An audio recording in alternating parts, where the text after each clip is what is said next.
Tom, thank you very much. And good evening, everyone. It's good to be here. I should make the declaration at the start that I'm the only person on this panel who is not a teacher. Steve and Dave started their lives as teachers, but I'm the daughter of a teacher, so there you go. I just thought I'd lead off tonight by saying that schooling in Australia is both a good news story and a bad news story. On the plus side, I think Australia can rightly boast that it has a very solid education system.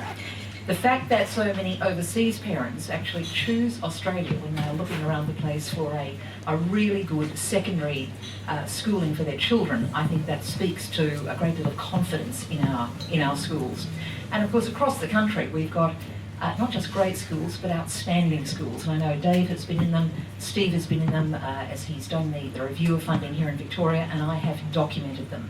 And they're great and outstanding, not just because of the academic results, but because of what they are doing in nurturing a generation of young Australians who can think for themselves and can grapple with complexity.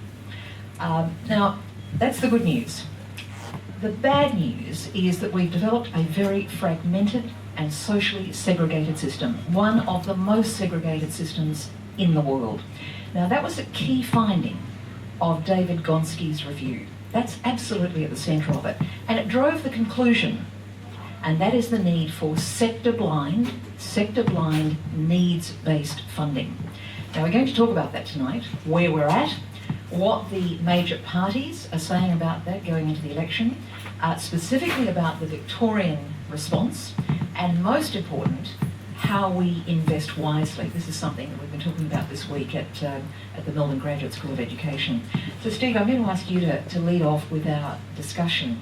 And in the review, I'll just start, just put Gonski to one side for a moment. In the review that you did on state funding, I noticed there was a really interesting thing you said at the beginning, and that was that that most of the respondents that you talked to really saw education as an investment, not a cost, which was very encouraging.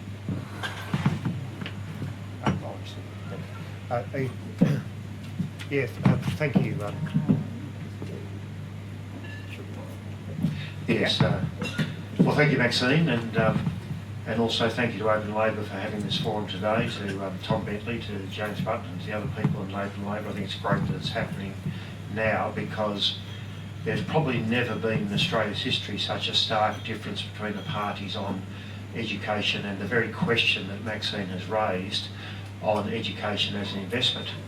And it wasn't just the 100 or so participants in the review that I undertook which indicated this. One of the people I met as part of the review was David Gonski. I met Ken Boston, I met Bill Scales and others on that review team.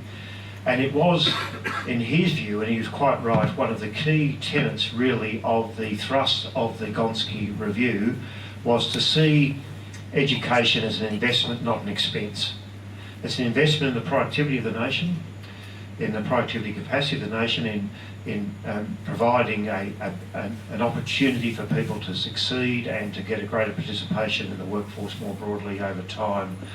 And I agree completely. I think that is one of the key mindset changes we need in Australia, that education is an investment. And if you look at, for example, the whole productivity gains that we had from the Hawke and Keating government in opening up the Australian economy, bringing in foreign banks, floating the dollar, having competition policy, all the other efforts to externalise our economy and to be more competitive. Really, the new wave of productivity gains is going to come from education and a greater participation in the economy from people being able to access education in a greater way and attain skills in a greater way. Let me illustrate that in Victoria. I did undertake the review for the Victorian government, looking at the funding under the Gonski arrangements, looking at the state funding, looking at what they should undertake and achieve in the future. In Victoria's case, the second biggest state in Australia, we have about 10,000 young people who don't complete their education to year 12. They don't complete their education. Their skills are lost to our economy and our community, and that would be replicated across other states in the country as well.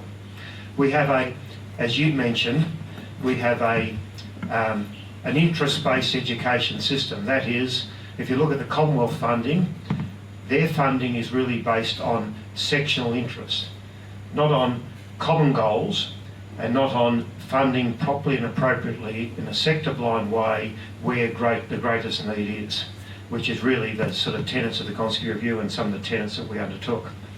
And as I mentioned at the start, this is probably the starkest difference we've had, I mentioned forever, probably since '72, under the reforms under Gough Whitlam and the eventual Carmel report and the Schools Commission and the reforms we're undertaking. And this is probably the most significant and stark difference that we've had.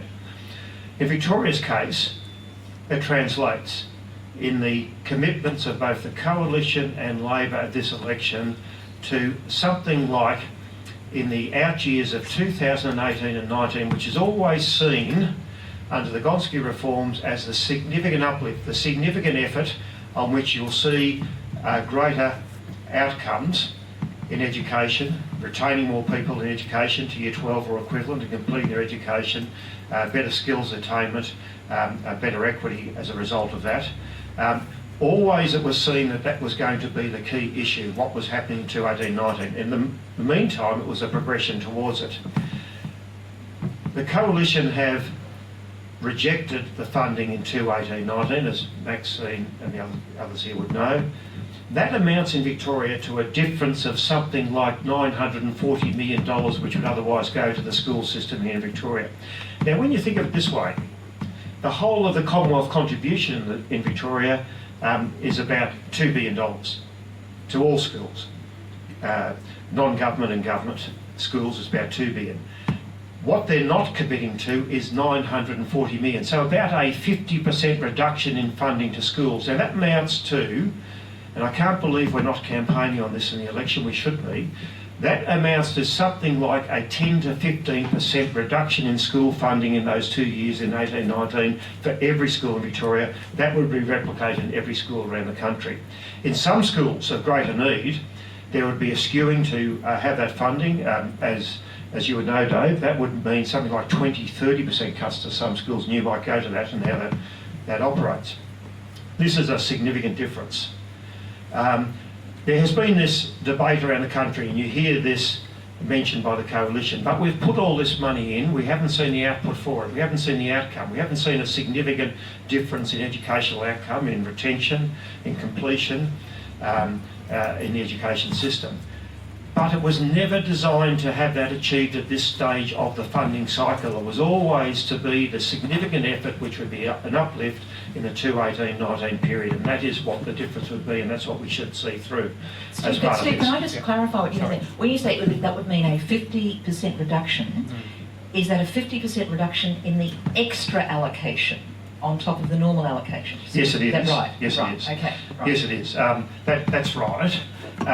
And I think the Coalition have committed to a CPI plus an index, which I think is about a 5% or just under 5% increase as part of the 18-19, which is just a little bit above, sorry about that, a little bit above the index, the CPI index. I think we're both close together. Oh, right. Okay. I think we're close together. Let me then. Yes. I mean, that's horrific what Steve has just outlined, and gives you an idea of why. When you hear the Liberals talking about, I think they talk about an extra $1.2 billion to Gonski, compared with Labor, I think talks about an extra $37 billion over 10 years. But Steve has just spelled out what that means. I just want a little bit of the recent history though here, Steve.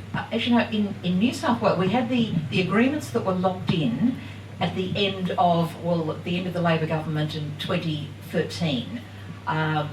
Most of those agreements were locked in with the states around Gonski funding.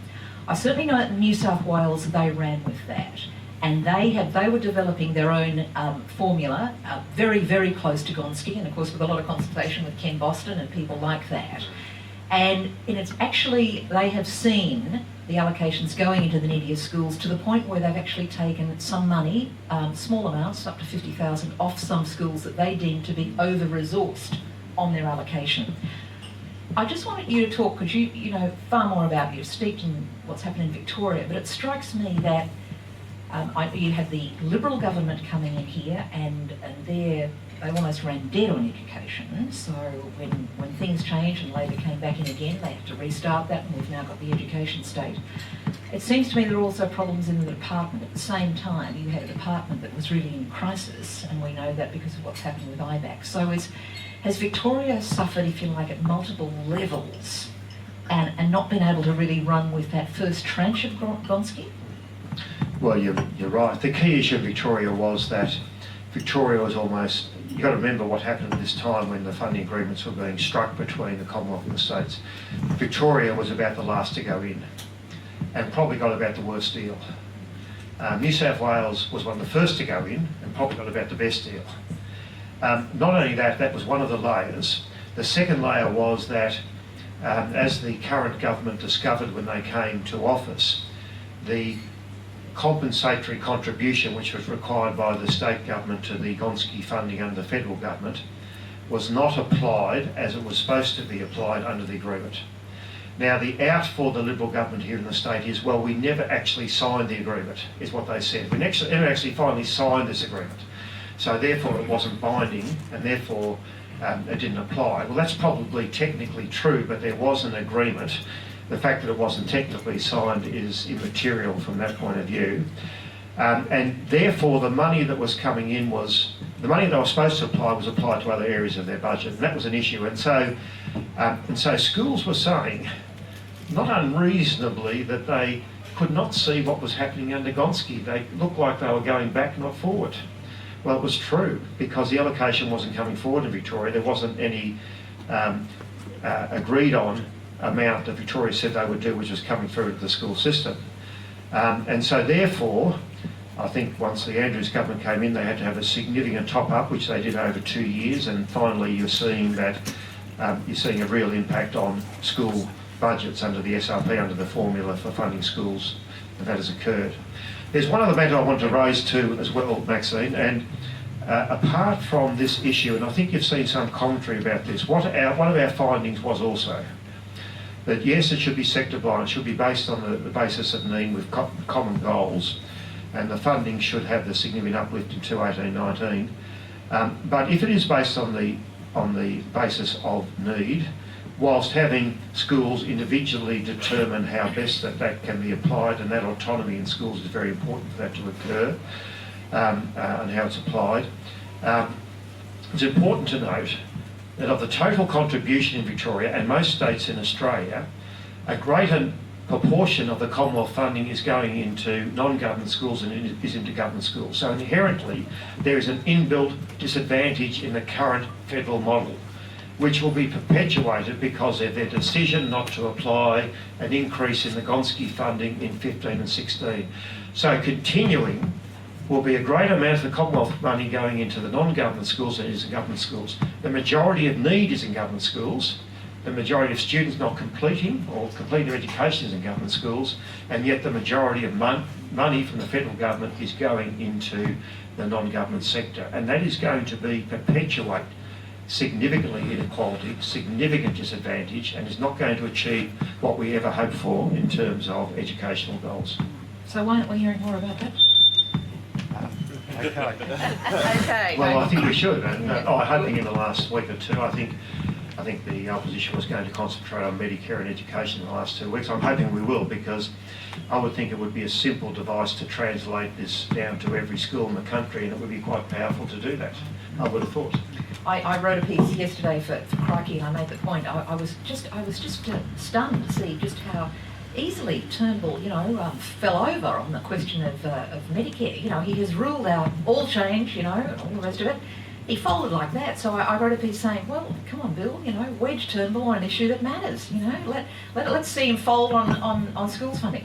Dave, I want to bring you in, and for those who don't know, Dave Faulkner works with leaders and emerging leaders across the country in schools to, boost their capacity and capability to really make a difference, and in some of the neediest schools in the country. So, Dave, I'd like to get your perspective on Gonski, and of course flavour that with letting our audience know about some of the work you're doing. Yeah, sure.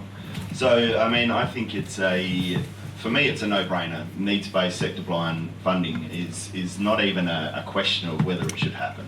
The question that I always ask about this is, why are we talking about a figure of money and not actually talking about the courageous decisions that need to be made? So I think one of the biggest mistakes that was ever made publicly was actually when both sides actually said this, was not $1 will be lost from any school. And that's a huge mistake to make, because the reality is it's going to take some courage to do needs-based analysis and sector-blind needs-based analysis. And that courage means that some schools, public and private, will get less money. And so I actually think that that's the first point. And I want to pick up on Steve's point about autonomy. I think that autonomy is absolutely key. Like giving school leaders, school teachers, they're the experts in the field, the ability to make evidence-based decisions, to apply to their school, to give them the courage and the ability to do this. So I believe fully in the transparency of this funding, in the accountability of this funding, but I also believe that there needs to be more flexibility in the funding. So the ability for capable teachers and principals, who we do have in our schools all across this country. Maxine's written about some brilliant principals in her book. I see them on a daily basis. We worked with about 25,000 teachers and school leaders last year in our organisation. And the majority of those people are absolutely incredible in this country. They are working hard, they are smart, they have great solutions to the problems that we actually see. So I think actually giving them a bit more licence, a bit more credibility in their professionalism and lifting the status of that is absolutely key for us. But I also think that it's important that alongside of that we build the capability. So actually I think that it would be a big mistake to have needs-based analysis sector-blind funding pumped into schools without thinking about how do we lift the capability of people to make evidence-informed decisions that make a difference for kids. And so the professional support for teachers and school leaders that needs to happen is absolutely key if we are going to apply this funding and get the best bang for our buck when we actually do it. It's not a question of whether we should do it, we should absolutely do it. But how we do it and how we actually build the capacity of our workforce, who are already incredible, but I'm in jurisdictions at the moment where there is so little funding in schools that they can send nobody on professional learning.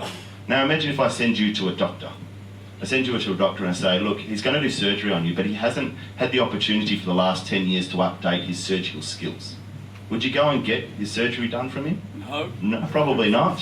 Why would we accept for our kids that if we're not building the capacity of our teachers on an ongoing nature, updating their skills? Things have changed rapidly in the last 10, 15 years, especially with the introduction of technology. If we're not investing in that as part of this needs-based analysis, then we could be throwing good money after bad. And so it's the investment in people I want to see a little bit more of an emphasis on as we go forward. What are teachers and principals saying to you on this topic? Yeah, I think funding. I mean, we get to work with different and some of the people that have been reported on in the last few weeks, and we get to see this. And I think what they say is when we do see it, so we work a lot in New South Wales recently, and I would say that New South Wales get the school principals do see this school funding that's come through, and the incredible principals that have applied that, the Stacey Quinces, Leela from Marylands that was reported on in The Guardian this week, those sorts of people, they see that, and when they've got the key ingredients, and one of those things is having the funding, and then having the support to know how to best apply that funding with the best people on the ground, with the support of the community. There's quite a few elements that go into this to make it a successful school. So I think just having a funding discussion can be a little bit dangerous. I think politically, obviously it works, but I think just talking about money is not enough. It's actually talking about the application of that money and the evidence informed. I love the stuff, the new stuff that's happening around Social Ventures Australia, bringing the Australian toolkit in about how do you spend money in an evidence informed way, what's the best way to spend your money is absolutely important, and giving school leaders the autonomy to make those decisions. Should I get another paraprofessional? Should I get my staff, new teachers developed? Should I be able to do those things is key. The thing I would add to that is, I hear the issue about autonomy, but it's interesting, all of the leaders that I have spoken to who've impressed me and who are really cutting through, they've actually seized the authority that they already have. They are people who push the system and kind of do it and really stretch the envelope, and then kind of, if they're questioned by the department, well, I had to do this, that kind of thing. There's a lot of that. And can I give you this example as well? Have any of you been watching Revolution School on the ABC? Well, this is a stunning example of a school, here in Canberra College in Melbourne. They were a near cot case about 6 or 7 years ago. And through the leadership of Michael Muscat and a team of people there, they're now in the top 20%. And you've seen the way they have done that. But as Michael Muscat explained at the graduate school this week, they did that, the money was critical. They did it actually with the precursor of Gonski, which was national partnership money, as you know, Steve, which came through the previous Labor government in Canberra. And that was linked to specific outcomes. But the point is that Muscat used that money wisely. He spent it on leadership. He spent it on developing collaborative teams where people shared their knowledge. So none of these sort of closed classrooms where people just do what they like. And they did what John Hattie from the graduate school talks about all the time. They shared expertise and they built expertise. And the conversations they had in the school every day were about making a difference for all of their students. So Steve, I know you haven't had a chance to see that, but I mean, that clearly is reflected very much in the review you did for the Victorian government. Now, can I get you now to talk a bit about that? Indeed, and I want to back up what Dave has said also. One of the temptations in the review that I undertook was to say that no school would be worse off. We did not say that. We didn't say that intentionally, because the application of it would have been impossible for the government, particularly if there wasn't that flow through of federal money coming in the future if you want to redress the imbalance, and so we did not do that.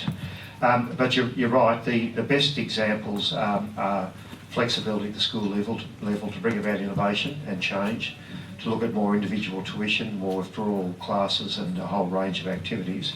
One of the things we tried to arrange was incentives through 3 funds that we've recommended to the government to incentivise collaboration at a regional level between sectors and between schools, and to encourage innovation at the school level as a result of that too. So I agree with Dave. I think it's very important.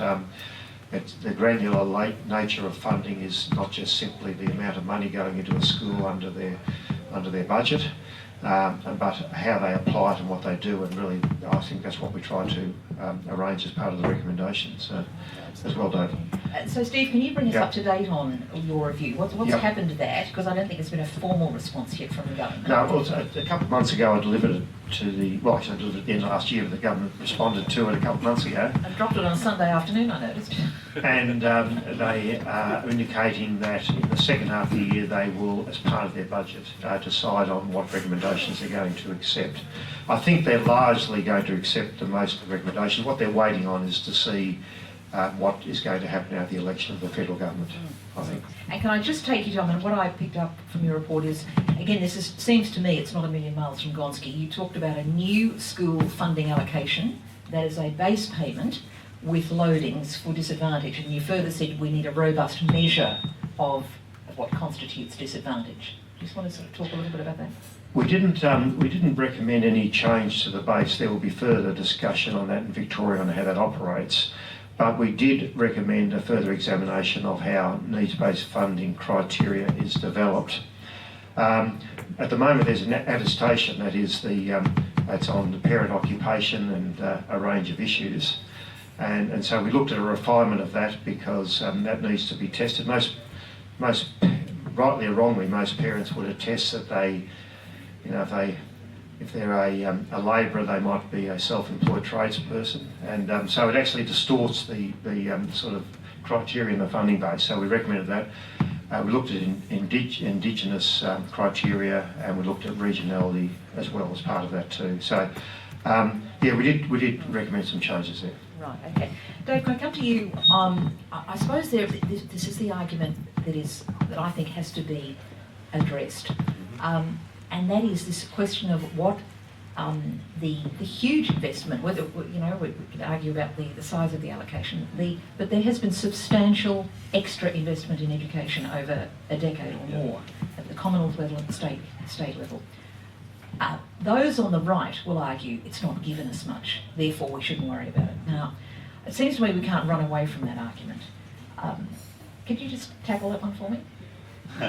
Yeah, I think that you might want to tell us why hasn't it actually? We have put a lot of money in, and we are seeing a decline in student performance at all levels? Yeah, well, I think we could talk about, and I'll let Steve maybe tackle it from a systems point of view. But I think if I look at it from a principal and a director's point of view, which is where I used to see the money. So I'll give you the national partnerships example as well. So I was a director of schools where national partnerships came in, and we saw significant funding coming in. I was in probably the most disadvantaged jurisdiction in the country, which is the middle of the Northern Territory. So I was in what's called the Barkly region. You don't get much lower ICSIAS scores and disadvantage than you do out in the desert there. And so we saw significant needs-based funding come through the national partnerships, and we got incredible results as well. But actually, some of the counterparts in my jurisdiction up there did not get those results. And I remembered the DUR representatives coming through and pulling their hair out as to why we'll be getting some results and why were other people not getting those same results. And I think from that application point of view, and then when you aggregate those results, you don't see a lot when you do it on a system-wide basis. So there's lots of these bright spots that happen around the country. And when I look at those things and I say, what is it that makes the difference in those things? I think it's the ability to find, recruit the best possible people in the places that matters most. So John Hattie often talks about the fact that not all teachers are created equal. I don't actually agree with that sentiment, because I don't think teachers are created. I would say not all teachers get the same opportunity to develop equally. So actually it's about the investment we make in those teachers. But I would agree that you actually need to recruit superstar teachers to these places, and that's where you see animation on the ground of when they have funds and they're given the opportunity to apply that funding in a way that they know best meets the needs of the kids based on the evidence that's sitting right in front of them. They're the only people that can see those kids. And you have capable leaders supporting and finding and enabling ways to say yes with that funding, finding ways to be flexible, maybe apologising sometimes when you don't use it exactly how it's mandated, and then being able to apply the research that's around that. So I think that there's often a gap between the research and then what transposes into the policy and then what actually lands on the ground. And that gap that's there is perhaps the capacity we need to build for people to actually understand how do you apply that research, or how do you apply perspectives, or how do we enable our teachers. But I would also say that the best stuff that we're seeing is when people not only do best practice, they know what works. So we've seen great case studies of things applying and copying best practice from around the world. But actually the most exciting stuff is happening when they're doing that and then they're saying, but we want to lead. So how do we keep that space for routine innovation to get better? And that's when they're using the money in very interesting ways that are starting to really push us forward. And I think we are going to go backwards if we don't create. You can't go forwards by trying to copy, only copy. You need to copy what's the best, you need to do best practice, but then you also need to leave some space to create that innovative practice to be able to move forward. And we need to let our teachers do that. And our school leaders do that. But David, you know, the question that we all go round and round and round on is why we don't learn from success. We've got plenty of success stories out there. Why aren't we exactly? Why aren't we learning from them? Yep. Because you've been into plenty of schools where the money is not spent well. Absolutely. In fact, you worked in some of them, didn't you? Yeah, absolutely. And I would say, yeah, definitely. I had to go into some where they were definitely not working well. One of the schools I went into had a 37% attendance rate in this country, which is completely unacceptable. How does that even happen? And again, it comes back to that point of why we're not learning and what do we actually need to learn about where we invest and how we actually scale best practice. And I think this is that, John's been talking about it recently about collective efficacy or collective genius, enabling teachers having the biggest effect size to get together and solve the problems, to share this best practice. And we actually don't create the space for our educators to do that. We don't create the mechanisms or the space, and then we also create a competitive environment for our schools. So they're competing against each other. So you don't create an improved standard by getting people to compete against each other, I don't believe, in education. Education is about a value add. So I think actually the reason that it's not is because of the competitive environment. It's because we also don't give our teachers the bandwidth to do this. In the best countries, I get to travel around the world and see some of these. The best countries I see, they give the teachers time to learn best practice. They get to go and watch a master teacher and learn. They get principals shadow other principals. They do these things and they have the capacity to do that, and the funding is actually allocated per school to do that. Now, when you rip out 20 or 30% of funding, people often think about this money as oh, well, we're losing resources and books and computers and those sorts of things. That's not the key thing that we're losing here. We're losing human capacity, our paraprofessionals, our teachers. that actually make a massive difference. And you can argue black and blue about class size and all of those things, but actually what we're talking about is the human capacity to actually provide an incredible education for our kids is diminished significantly when we diminish the funding, and it's diminished when we diminish the funding that can free up our teachers to learn from other best practice. I don't know how many teachers in the room, put your hand up, you know, and you think to yourself, how often do you get the chance to not only to just even see something else that's happening in your own school? A great principal can do that, can create a timetable, but you know, you get a great principal will do that, and you're lucky if you're in a big enough school. But what if you're in a school with 22 kids in rural Victoria? When do you get to see best practice and then apply that best practice? What is the mechanisms? And some governments have been doing that really well, and some systems have been starting to find ways to do that. But I tell you what, without resources, that's a resource-intensive thing to create, to make happen. Steve, on a similar point, you know, this learning from success. Now, some would say it's about networks of schools. Should we have contracts between high-performing schools and low-performing schools? How do we do this? And collaborate instead of compete? So, Dave is absolutely right, but from a system point of view, what we want to ensure is that there are rewards and penalties for the lack of collaboration and the lack of innovation. And so we recommended, for example, within the existing funding remit, that there is a fund that's established which would penalise schools that choose not to collaborate in their region. And that funding pool would go into a general pool which would support other schools who are undertaking that collaboration. That support mechanism of learning off each other. And so the application of the funds is very important, I think, and that's what one of the missing pieces that we've had. We haven't had a funding system that's rewarded that. We've had good teachers and good principals who've undertaken it, but we haven't had a systemic system which has rewarded it and penalised when it doesn't happen. And that's one of the key issues that we recommended to the state in the application of their funds going forward. Now, I'm not sure whether they're going to apply that. You know, it's reasonably game to do it because there is a penalty involved in it, but I think it will make a difference if that does happen, and a significant difference. I saw that too as part of the review. I saw a school in Dandenong North, for example, which had about 40% of their students were refugees who were arriving here on temporary protection visas, who had little English, and so English as a second language was totally and utterly useless. The principal took all the funds that they could get from both the Commonwealth and the state, and they applied that probably against, if you like, some of the industrial arrangements which were otherwise applied, of employing retired principals and parents who had those skills. And I saw it firsthand of young people who had tuition in 3 or 4 learning the English language for the first time, with a parent who they discovered who had that capability and ability. Now, the principal had the flexibility to undertake that in the school. Probably went against some of the industrial agreements to do it. But we need the flexibility for schools to undertake that and authorise, if you like, under a set of criteria, of course, under a set of criteria which is credentialed, for principals and schools to pick from a suite of projects and undertake those projects customised to the needs they have in the school. And that is what we need as part of this as well. So I'd applaud what Dave said on that too. Look, just on that, I think you're right, that's to be on the money in that, because so many educators now are talking about the need to kind of redesign the way students and teachers work, the way the learning is organised.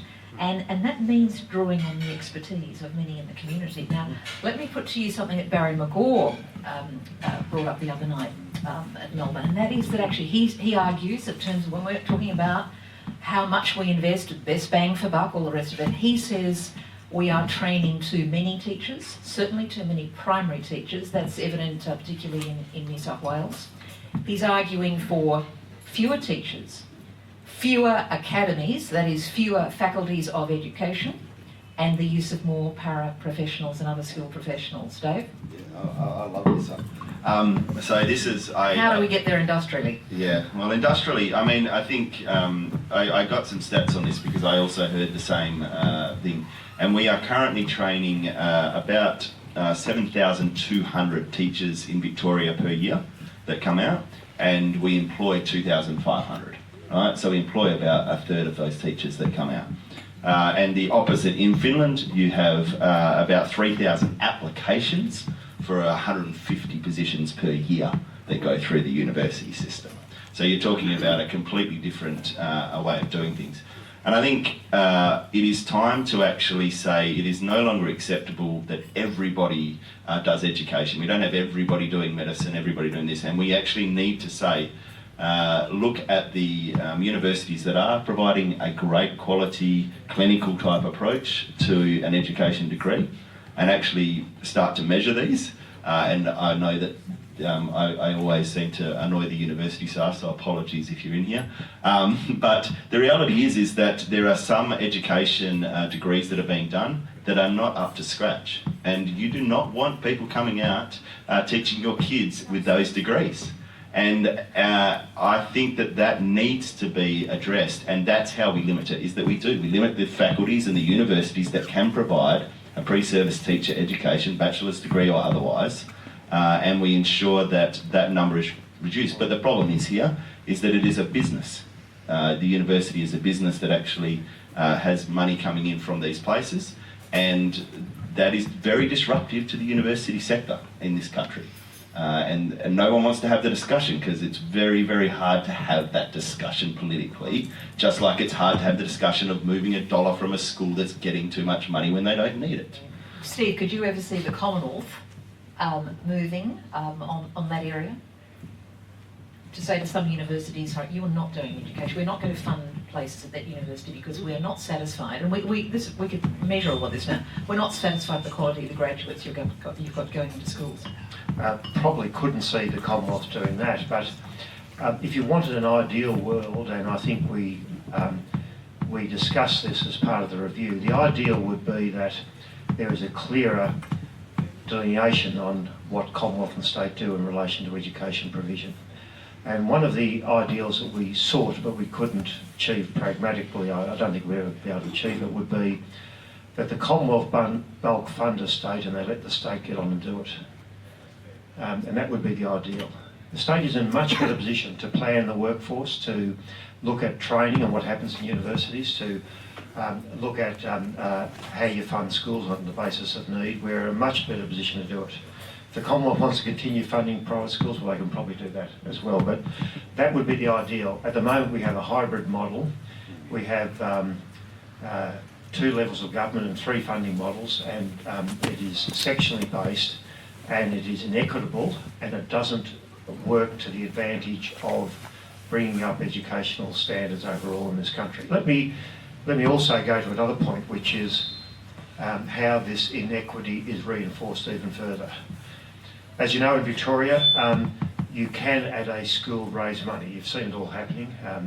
Well, there's two methods really. One is the voluntary levy, which schools can apply, which does raise quite a bit of money for requisites in the school. The second is fundraising in the school itself. If you look at that total amount, this will shock and stun you, I think. You look at the total amount of voluntary contributions, which generally are raised to a greater extent, say 80-90% in schools which demographically have a higher income area. There's some schools which can only raise 20 or 30% because of the sort of demographics they're in. If you look at fundraising, some schools can't do much fundraising at all, some can do a lot.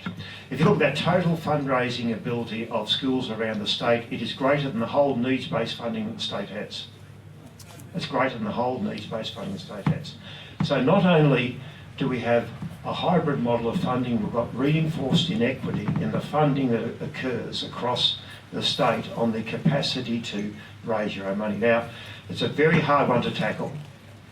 One of the things we tried to do in the report, what I recommended was that you also fund capital works on the basis of need, and therefore you allow those schools that can raise money to apply their funding to capital works, and you redirect the state effort into capital works for schools in need mostly. So you try to redirect that so you have an opportunity cost of money moving. It's very difficult to change, but it is reinforcing this whole issue and compounding the problem enormously. Sorry to raise another front. No, and I'm just thinking that that's also turned the light bulb on my head, which is that something I read recently is that the fastest growth actually in government schooling is parents, courtesy of all of that information that's up there and NAPLAN and all the rest of it, can make their strategic real estate decisions in areas where you have not just high performing but high SES government schools. So you've got big growth in that area. So in fact what this is doing is compounding inequity within the government sector.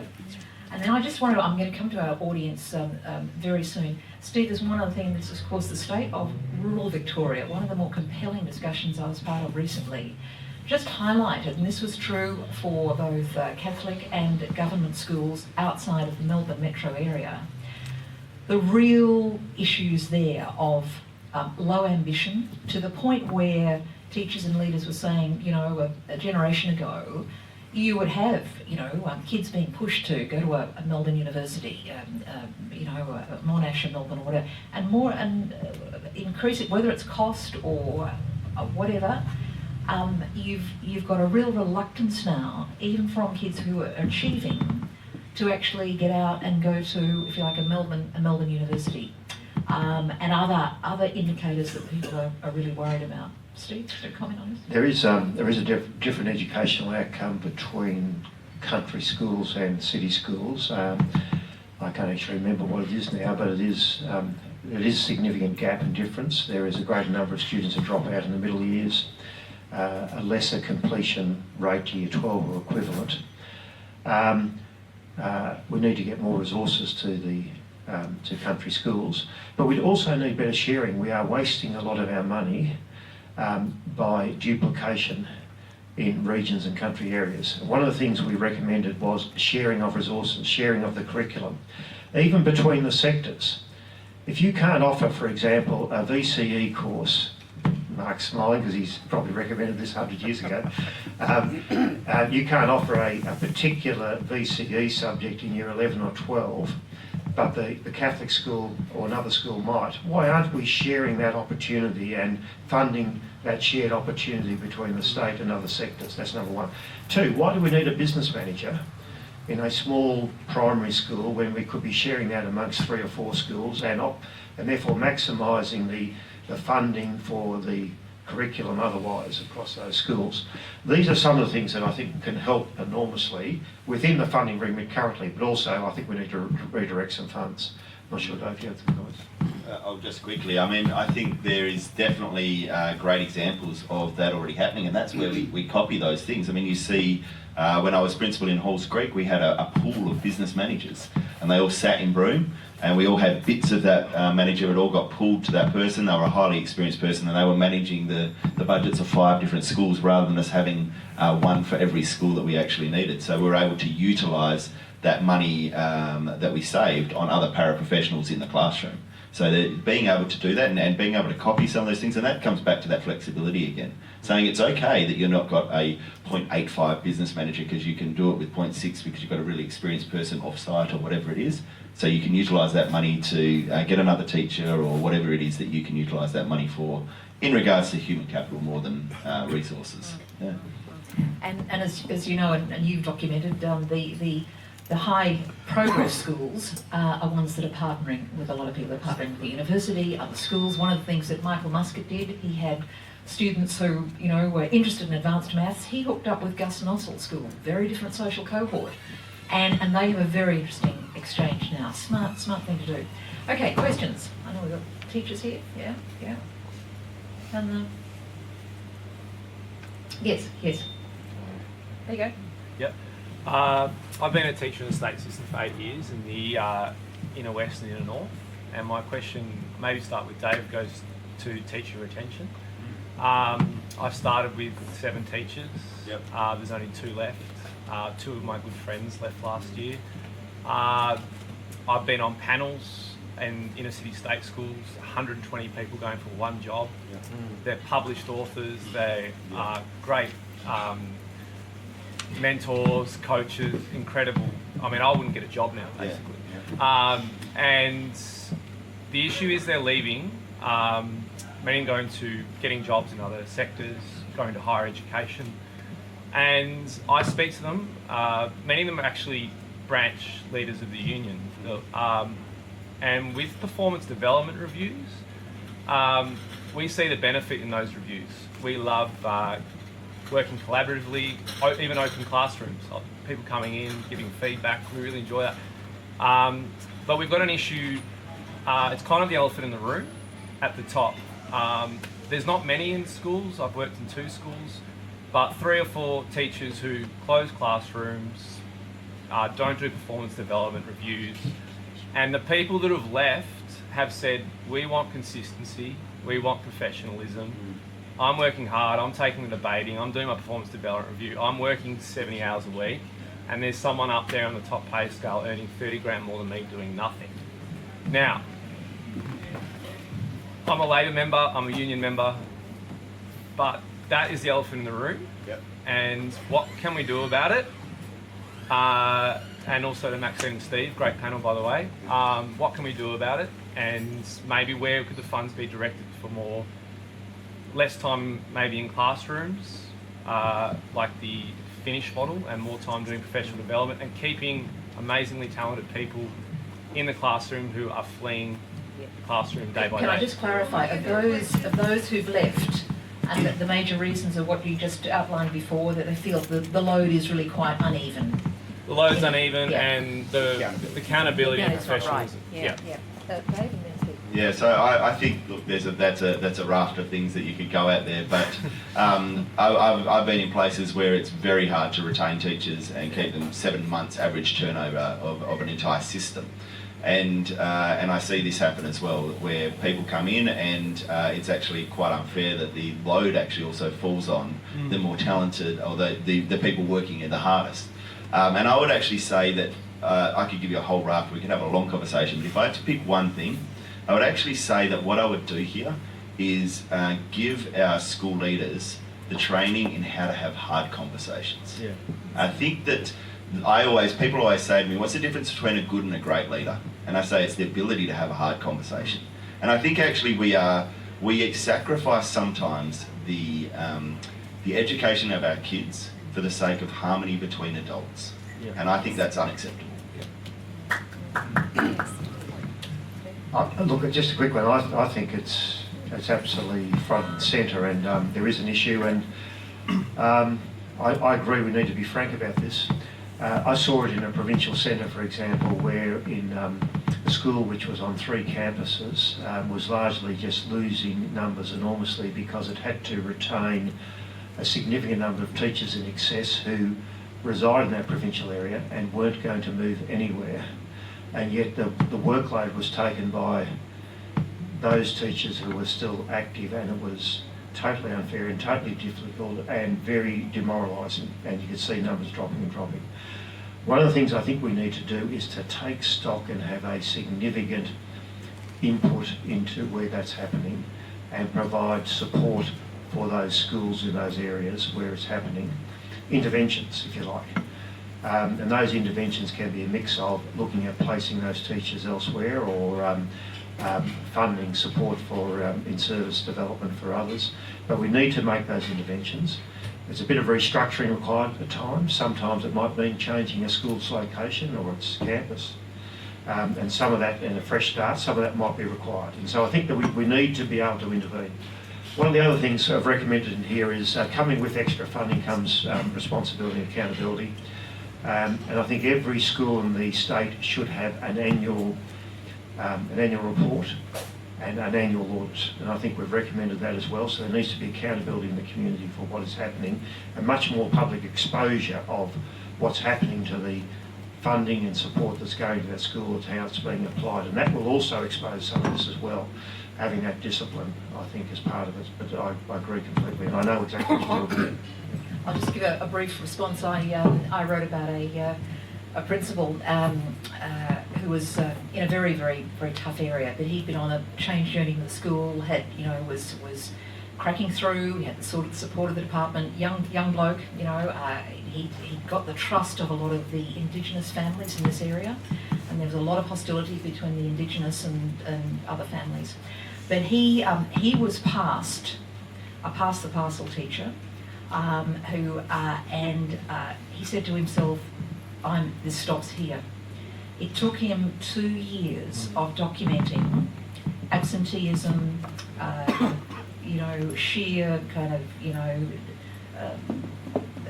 just, a bad attitude and all the rest of it. But he was, and it cost him energy, a lot of, industrial disharmony and all the rest. He was the bad boy in the region because, the system was very much, this goes back a while, it was not Victoria. The system was, okay, we'll just pass this on, and he said, no, it stops here. And that person was eased out of the system. It took him a long time, and that was time he wasn't spending doing other things. James, I saw your hand up. Thanks, Maxine.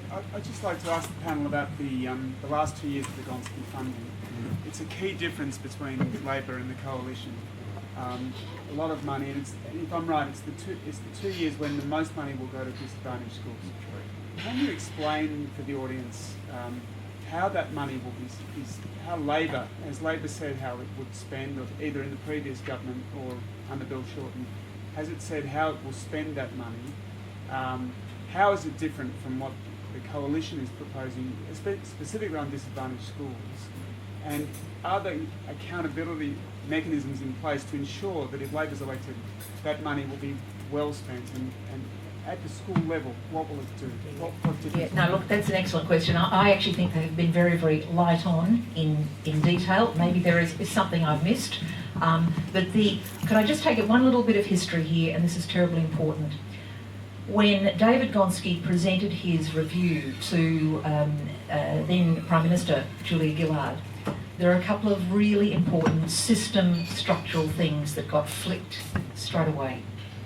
And one really important change that was flicked was the suggestion in Gonski that a separate national funding body be created which would sit outside of government, but actually, if you like, be the neutral body that would decide and work through these complex, very complex formulas, and then set the accountability mechanisms with the states. Now, clearly the view was, clearly at the time, that they did not want to create another, if you like, an independent body that, I don't know, it would have its own head, might cause problems for government. That was a big, big flaw, a big pity, a big missed opportunity in my view. Dave? And then Steve. I think probably Steve's better to comment on this, but I guess from a school principal's point of view and sitting back and having a look, what I'm seeing is not a lot of detail from either, but actually, certainly from the Coalition, I haven't seen anything yet that I can find or put my hands on that actually says there is talk on both sides of needs-based funding, but I can't actually put my hands on it. And being quite frank, it's probably dangerous to remember this, but I've never had any major political affiliation. My affiliation is with education. That's what I care about.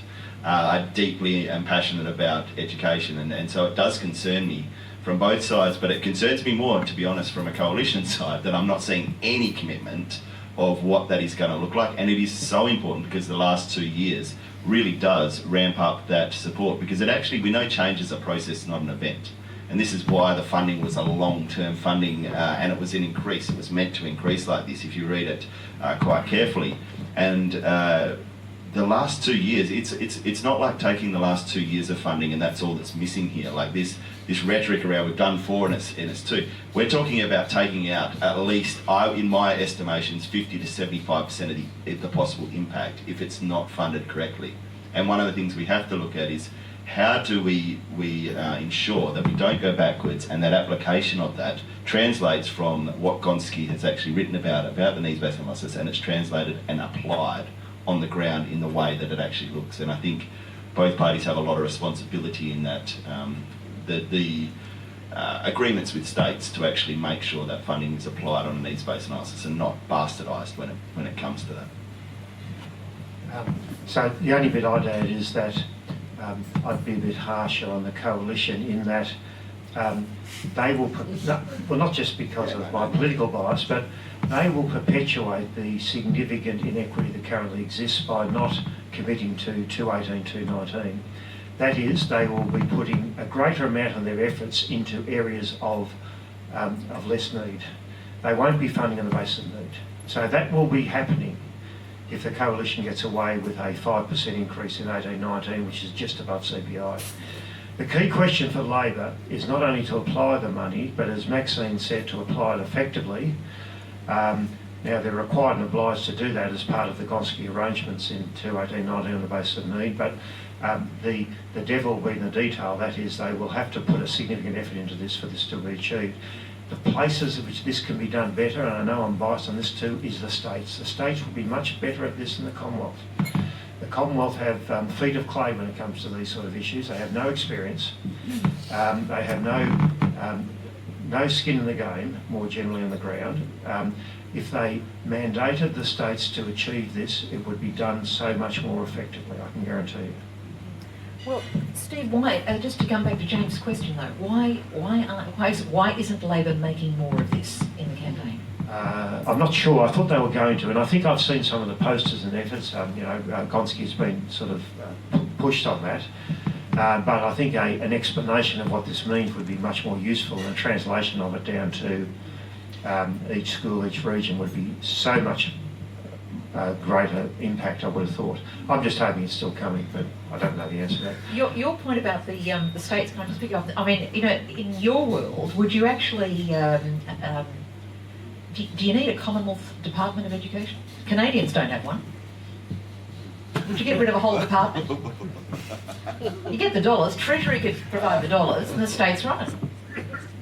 Well, well, you could. I guess they have. The Commonwealth is responsible for tertiary education. They still want that responsibility, while the state has the corporate governance authority over universities. The Commonwealth are the funder. The Commonwealth are part funder of the vet system. They do fund the private system, so it's a bit of a stretch to say they'd have no involvement and no department therefore overseeing it. But in relation to this issue, it would be much better and much more effective if they had agreements with the state on the state undertaking the needs-based funding in the future. That would be much more effective, I think. By the way, disgracefully, the coalition is going into this government without a policy on university funding. They have an options paper out there, an options paper. And so this has been in limbo since the deregulatory model was, finally put to bed. So we're, this is I think our university sector is worth 19 billion per annum. Our biggest export industry in this state, either number 1 or 2. I mean, it's a disgrace. And Turnbull talks about, innovation and agility and all the rest of it. Yeah, well, that's in our innovation hubs in our universities. Yes, yeah, Western, yeah, and I'll come back here. Cool.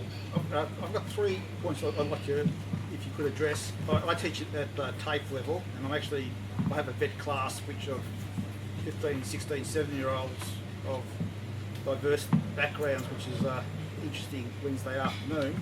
But one is admin support for teachers. That seems to be, whenever there's cutbacks, you lose the admin support, and that impacts on teachers able to actually deliver in the classroom.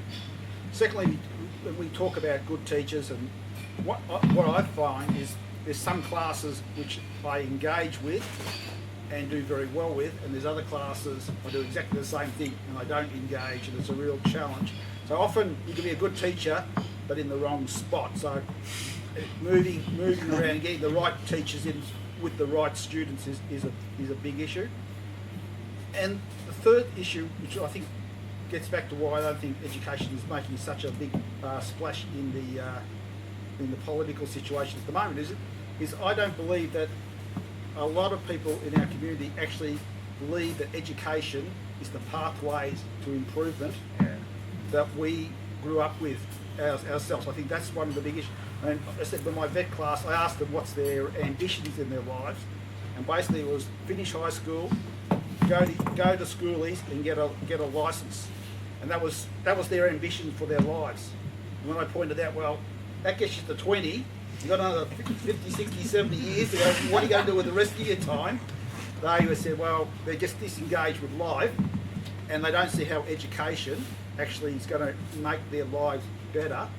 So why should we bother? Yeah. And they're the 3 issues. One is about admin support. One is about getting the teachers Just because you don't work well in the class doesn't mean you're not a good teacher. So how do you move them into the right videos? And the first is how do we actually engage the parents and the wider community into believing in education as the pathway to improvement. Okay, Dave, we'll Okay. see. Okay. I might tackle the last one, and Dave, you might tackle the admin support if you want to. I mean, this is part of the problem currently, is we're in the body politic, we're not persuading or arguing, really, are we? I mean, this is a wider issue. We don't argue the case. We respond, we do some immediacy for a day or two. But if we want education to be an issue, we've got to persuade and argue the case. Why is it important? What does it mean for the nation? What does it mean for a high-wage, high-cost country to have higher skills? It means everything. And this is the case if you look in Scandinavia, you've mentioned Finland, or in Germany, in continental Europe, they understand and they get it. And we need to mount the case, and we should mount the case. And I think that's part of the problem. That I think it comes back to political will. If we want this to be an issue, we've got to actually start persuading and arguing the case and getting it up there. And I think that's a missing piece currently, really. You can always find that people currently, everyone says that education is an important issue, and politically would say, yes, it's an important issue, but the weighting people put on it is not significant because it's not going to change their vote, whereas economic management or health will. But that's just reflecting what they're finding out from the focus groups. If you want this to be an issue, you've got to persuade and argue the case, and I think that's a missing bit, Stephen, from that point of view. As to admin support, I agree, but... Dave, there was the admin and the teachers and students. Fit for purpose teachers. Yeah, so I think, admin support, I think the admin administration that's gone on to teachers over the last 10 years, I've been in education 15 years as a school teacher, has got ridiculous into the compliance, and I think that there's some amazing models around the world where they've employed people to actually take this load off teachers, so that the leaders can become instructional managers, the teachers can get back on with teaching. So I would say that that's where I would actually suggest some investment into that. And I think in regards to teachers teaching where they need to teach most, I agree with you 100% on this, because, and I'll take it to a bit of a wider thing than class to class, but I actually think it's more where teachers teach. I mean, I've seen teachers who teach brilliantly in a low SES school, then planted into another school who don't necessarily mesh as well into that school, and vice versa. And actually, I don't think we do enough. In the Northern Territory when I was there, we started to do what was probably equivalent of psychometric testing, to be honest, but it was a HR process of matching people to schools. And it was extremely effective, because of what it did is it told us a little bit about the person and whether they suited better to be in a small community or a large community, the type of community, the type of personality that they had. So I actually think there's a huge thing in actually doing that. And when I was asked it's probably about 3 or 4 years ago now, to sit on a review, and they asked me, how would I get the best teachers in the places that mattered most? Should we give them $50,000 extra a year? Let's do that. And I said, that is the worst idea you can possibly have. When I'm out in remote, I get pretty good money as it is. Right? I've lived in these places, so I can say that. But what I would get for another $50,000 is a whole bunch of mercenaries. That's what I would get in these schools. So I said, what you could do here, if you want to get the best people that actually have the right motivations and the right skill set to be in these places, offer them $20,000. But tell them that they can have it for professional learning anywhere in the world, and they have to spend it on their holidays. Now imagine the type of calibre you will actually then match into those places that matters most. You start to get rid of the mercenaries, you get people committed to becoming great teachers who want to be out in these places in the first place. It's not about a remuneration, it's about professional growth and supporting that to do that. They put that recommendation in, but the government of the time didn't take it up. So that's all right. And Mark, I've wanted your head up, and we'll make this the last one. Thanks. Last one? Okay. I was lucky enough to work with the Gonski panel with a colleague of many of ours, Jack Keating, as an advisor to Gonski, but no question about that. Look, it's a question about the politics, I suppose, and this question of no school shall lose funding. Now, I mean, we remember some years back when Mark Latham was certainly under attack in a previous election campaign for, allegedly going to rip money out of a whole range of schools, and that was an important backdrop to, I think, the framing of the Gonski panel's terms of reference. I think David Gonski did an amazing job in actually bringing together a sort of a broad coalition and some broad agreement about needs-based funding. So my question is really to Steve, and maybe Maxine, you might want to comment too, whether you think the sort of political context or the environment has shifted from the environment where Latham was under attack to one where Julia Gillard felt the need to say no school will lose, to something else now, and can we perhaps countenance a redistribution of funds? Well, I might tackle it first, and I think yes, it has changed significantly, and I think there would be an appetite now for a fairer distribution of funds into schools, and some might have to go back as part of that. I think it has changed. Let me illustrate it, and Michael Bean's here, ex-head of the President of the Senate, but you'd remember in the Hawke years, just imagine how hard this would have been. Bring in an assets-based pension. Bring in that assets-based pension, and imagine the scare campaigns that could be run against you. But they did it, and they got back into government at the end of it because it was fair, it was reasonable, and it stood the test of time, and it's existed ever since. They brought in a resource rental tax. We tried a mining tax, obviously under the previous Labor government. It didn't work, but a resource rental tax did, and then again they were able to argue and persuade the case. I think it is, again, I'll come back to it, the power of persuasion and arguing the case. It may be, if we stuck to that policy, we may have actually been successful too. We don't know the outcome of that. And I think it has changed, and I think we could actually achieve and bring this about if we wanted to. Look, I'll just add to that by saying of all the missed moments in recent years, there was a time of about 6 to 8 months, and it was when the Australian Education Union was running the I Give a Gonski campaign, and all sorts of people were giving a Gonski, right? Great campaign. And you had the Catholics were hanging in there, and the independents, and then it started to fracture. And then, again, I have to say, Labor's response to Gonski, I mentioned one big miss. The other big miss was, in the original Gonski, you actually would have seen some pretty significant redistribution. Why? Because they were going to apply the formula to the bottom 25%. Labor insisted it be 50%, right? So you immediately had less redistribution. So we kind of put in our own extra layers of distortion, if you like, on what was supposed to be the new formula. So okay, that's the history. Bring it up to today. I reckon I said this the other night, this is my fantasy. We have seen a bit of redistribution in New South Wales.